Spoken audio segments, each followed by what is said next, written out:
So yesterday, votes for the Senate version of the stimulus package took place. Now, much of that stimulus package are just corporate handouts, but Bernie Sanders was able to come to millions of workers' rescue. So check it out. And now I find that some of my Republican colleagues are very distressed. They're very upset that somebody who's making 10, 12 bucks an hour might end up with a paycheck for 4 months more than they received last week.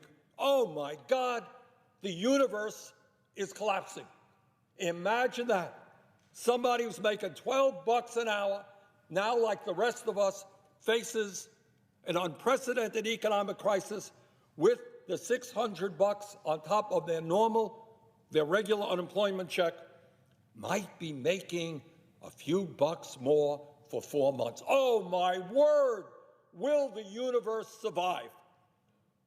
How absurd and wrong is that? What kind of value system is that? Meanwhile, these very same folks had no problem a couple of years ago voting for $1 trillion in tax breaks for billionaires and large profitable corporations. Not a problem. But when it comes to low-income workers in the midst of a terrible crisis, maybe some of them earning or having more money than they previously made, oh my word, we got to strip that out.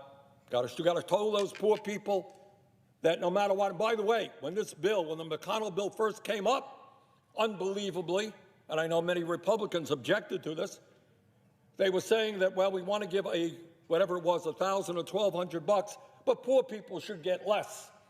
You see, because poor people are down here, they don't eat, they don't pay rent, they don't go to the doctor, they're somehow inferior because they're poor, we're going to give them less. Well, that was addressed. Now everybody is going to get the $1,200. But some of my Republican friends still have not given up on the need to punish the poor and working people. You haven't raised the minimum wage in 10 years. Minimum wage should be at least 15 bucks an hour. You haven't done that. You've cut program after program after program, and now, horror of horrors, for 4 months, workers might be earning a few bucks more than they otherwise went. Well, needless to say, this is an amendment that is coming up. I don't think it's going to go very far. And if it does go far, I will introduce an amendment to deal with the corporate welfare, the $500 billion in corporate welfare, which is, to me, a very serious problem. But I do not think they're going to get the 60 votes, and that will be the end of it. I love Bernie, man. I love him. I love him so much. He's everything that politics is supposed to be. You know? That's what he represents. Because let me lay out the picture for you. What they did, right? This total stimulus package was a corporate handout. That's all it was, right? They threw a little bone with the $1,200 one-time payment plus $600 per child, and they threw out some loans for small businesses, whatever. Okay, so those set aside, that was a bone. Those were little cookie crumbs. That pales in comparison to what actually is needed for workers to save them from total destruction, right? That's very clear.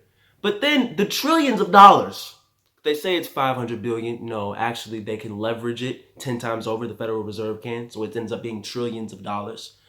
And it's a slush fund where corporations can go in and say, hey, right? Hey, let me get my little bailout money. Hey, and then they have no oversight over the billions of dollars that these corporations are about to get. These huge multinational corporations, they're about to receive tens of billions of dollars, trillions of dollars total. Who knows what they're going to be doing with it?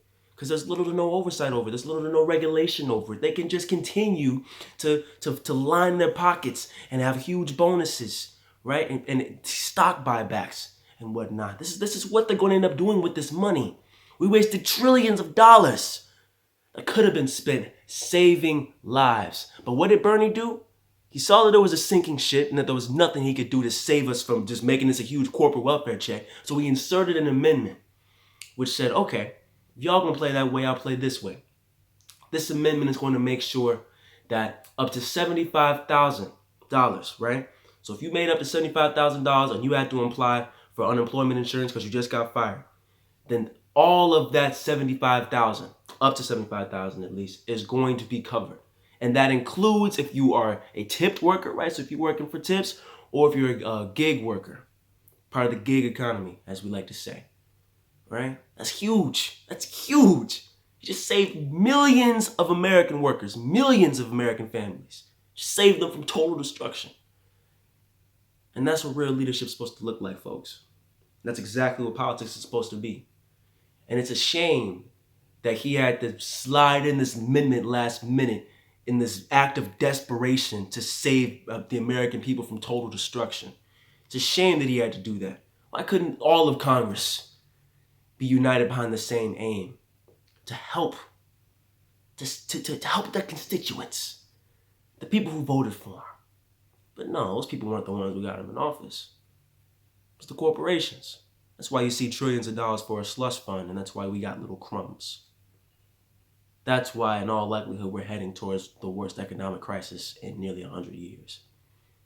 But Bernie, this was a ray of hope, and he's exactly, again, what politics is supposed to be.